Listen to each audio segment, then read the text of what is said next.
Hey, what's going on guys? It's Bertrude. Welcome back to the channel. I hope you're all doing well.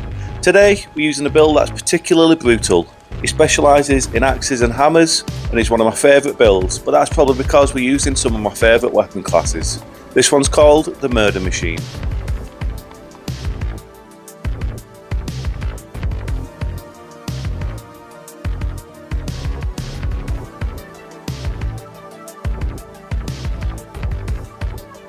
Let's start off by taking a quick look at our stats. We're a level 65 build, we've got a good amount of vigour on this one with 45, we've got minimum dex for our weapons, and then we've got 37 strength. We're stacking our defensive buffs on this one, so we're using the Opaline hard tier. As well as that, we're using some of the sweet boiled crab, and then we're also using the Dragon Crest Great Shield Talisman. All these defensive buffs are going to make us quite hard to kill. As I mentioned earlier, our weapon selections on this build consists of axes and hammers, and then we've also got the Starfish for a bit of added utility. The weapons on this build are important, but our playstyle is based around the varying ashes of war that we have to choose from. They're all quite close range and hard hitting, so the plan is to use our high damage negation, get in our opponent's face, force the fight, and get some of these ashes of war off for some good damage. This is one of my favourite builds, and honestly this playstyle is so much fun. I'm going to jump in during the invasions and discuss it in a bit more detail as the video progresses, but for now, you lot sit back, get your feet up, get yourselves a cup of tea and enjoy the video.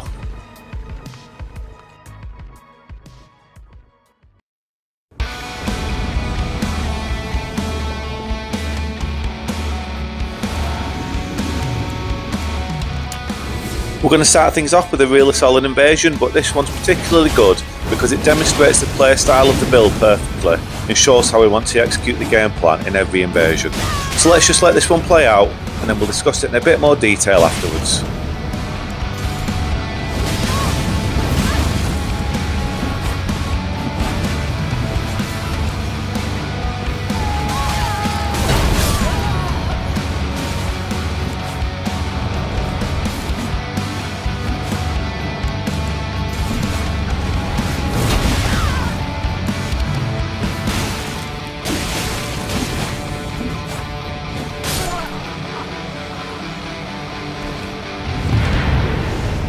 So as that invasion demonstrated, the playstyle of this build is all about mixing up our weapons and changing the ash of war in the heat of the battle on the fly. We don't want our opponents to get comfortable with whatever weapon we're using, we want to stay unpredictable and keep them on the toes in terms of not knowing what's going to hit them next. This whole build is designed around that particular playstyle, that's why we have so many different weapons to choose from, equipped with so many different ashes of war. As I said, we want to stay unpredictable, and hopefully that's going to give us the edge in combat and help us get some victories.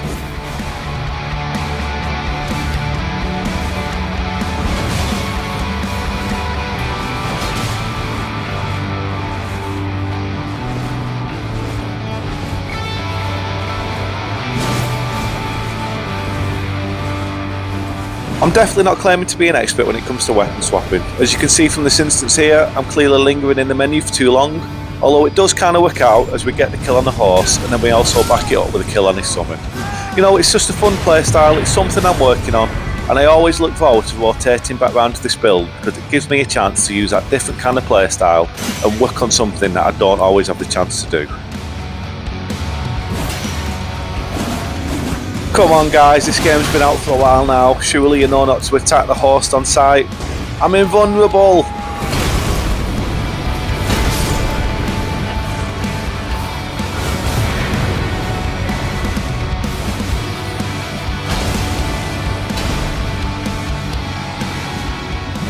This invasion was a really fun one-on-one. I love the warp tax, I love starting off with it in these invasions. There's just something about it, I don't know what it is, I think it's the animations, how they've put it together. It feels really weighty. I love the standard attacks on it. I just really like this weapon. And as you can see, we've actually got 2 warp taxes on this build. The plan is to try and catch our opponents off guard with the second warp tax. Hopefully, you know, they don't see that change and they get caught out with the upward slash. Although on this occasion it didn't quite work out. But it's still, you know, it's still something fun to try.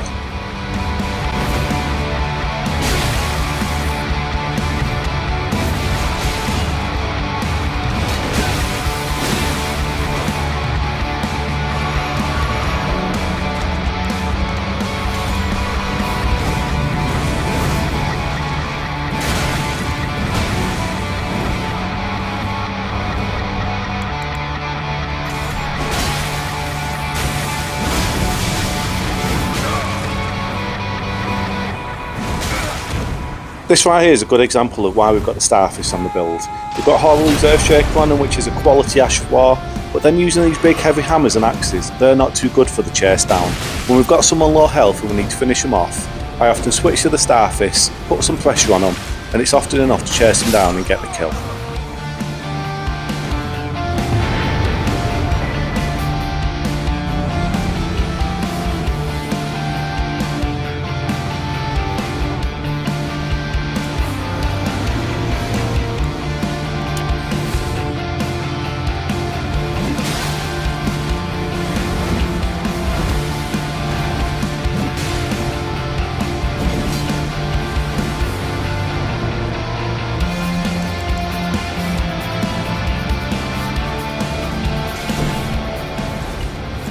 Some really good damage here with the Rusted Anchor. I've never used this weapon before, but I knew I wanted to have it on this build because it fits in perfectly with the theme, it matches our other weapons, looks good with our fashion, and it's just a good overall choice and gives us some good damage.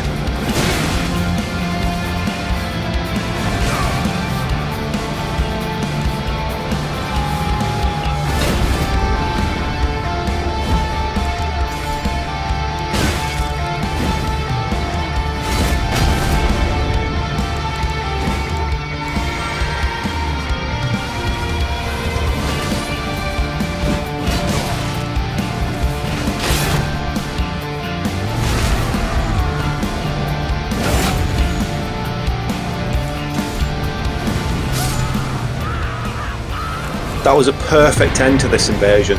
That right there is exactly what I'm looking to do with this build.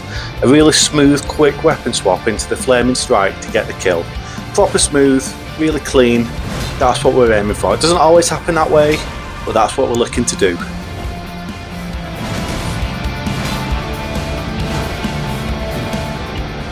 I had a feeling this guy had a summon lingering somewhere, and true to form, a wizard turns up, starts shooting his pew-pews at us.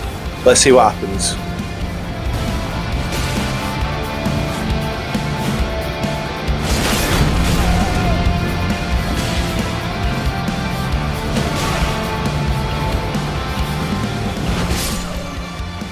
Typical wizard. No vigour, no balls, easy kill.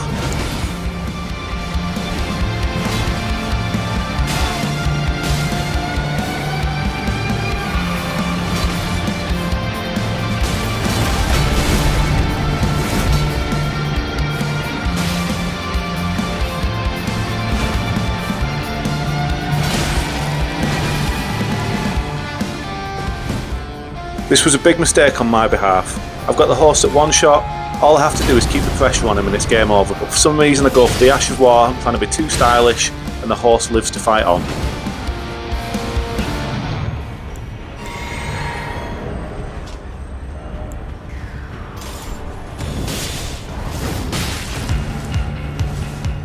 I get another chance to finish the fight and I'm not going to make that same mistake again.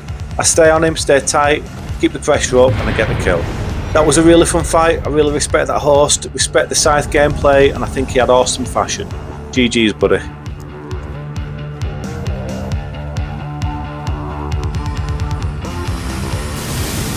We've run into another wizard summon, just doing what wizards do. We all know how to deal with this by now, we've just got to take our time, look for the opening. You know that wizard's not going to have any vigour. Look for our opportunity, and I'm sure it's going to be a quick one.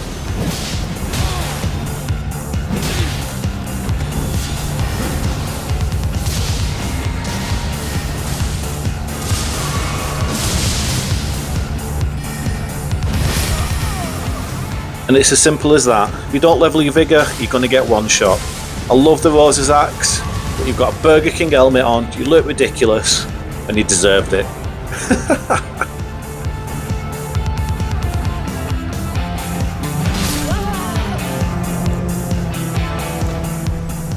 And this guy gets the point down. I'm not usually a salty invader, but that wizard left a sour taste in my mouth. So take that point down.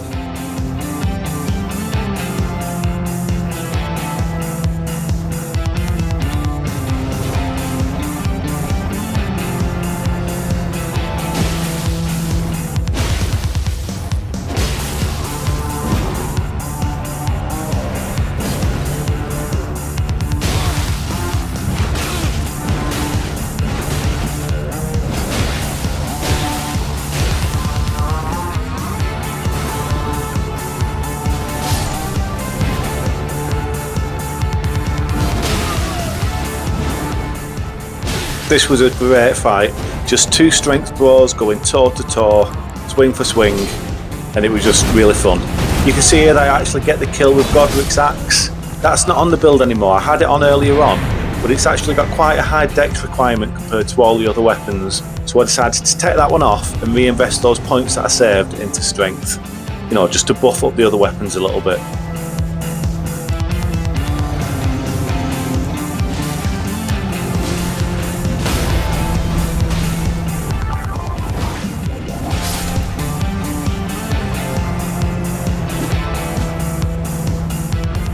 The initial part of this invasion could have been quite difficult to deal with it being 3-on-1, but this summon gets a bit too confident, comes forward, steps away from the group, leaves himself open for the kill. With that, it's a 2-on-1.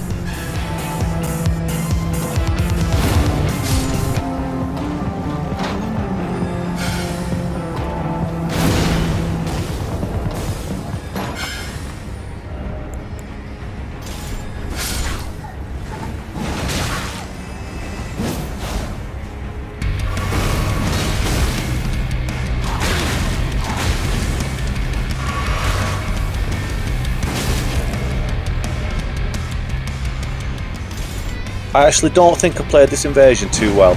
I'm kind of playing right into their hands. They're in this tight corridor where they can watch each other's backs quite easily, and I'm being a bit too stubborn trying to get the kill on the summon. I think the smarter option would have probably been to go to the right of them and get on the high ground and made them move away from this corridor. As you can see, the wizard's doing a good job at shooting his projectiles at me, which are doing some big damage, and it forces me to back up.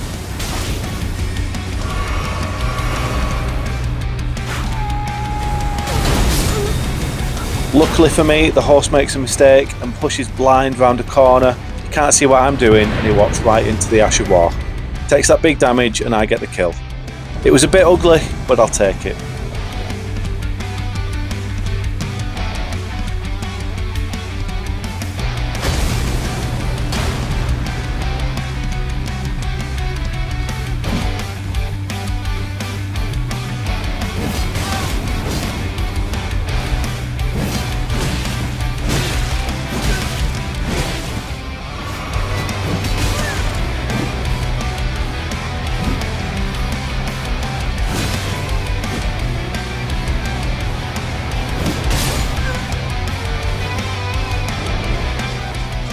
You can see here I'm going for my favourite weapon swap, the warp axe into the warp axe upward slash.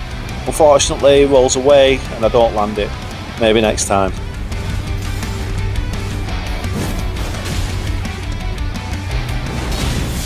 I had my chance to end this fight here. You can see in the bottom left corner I switched to the fan daggers and it was just a case of pressing that button to end that fight. But I decided to let it play out, I let him heal up and I want the fight to carry on. And I'm glad I did, because this actually turns out to be a great one-on-one brawl. Again here you can see we're going for our favourite weapon swap and this time it works. You can see how effective it is and it hits him for some big damage. Unfortunately the follow-up Flaming Strike doesn't catch him, so the fight goes on.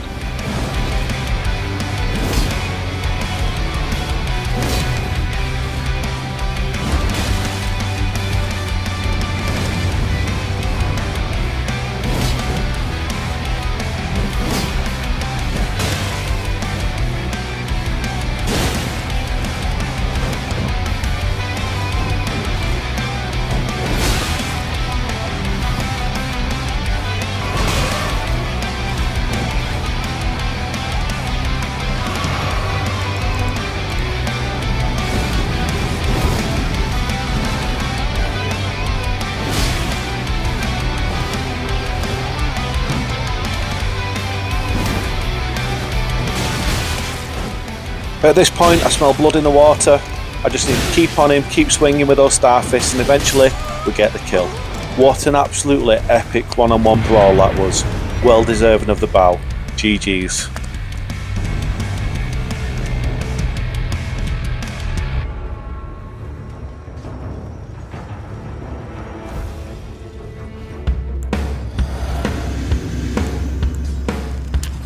This invasion is just the absolute perfect example of why we do it. I'm not going to say anything else, I'm just going to let it play out.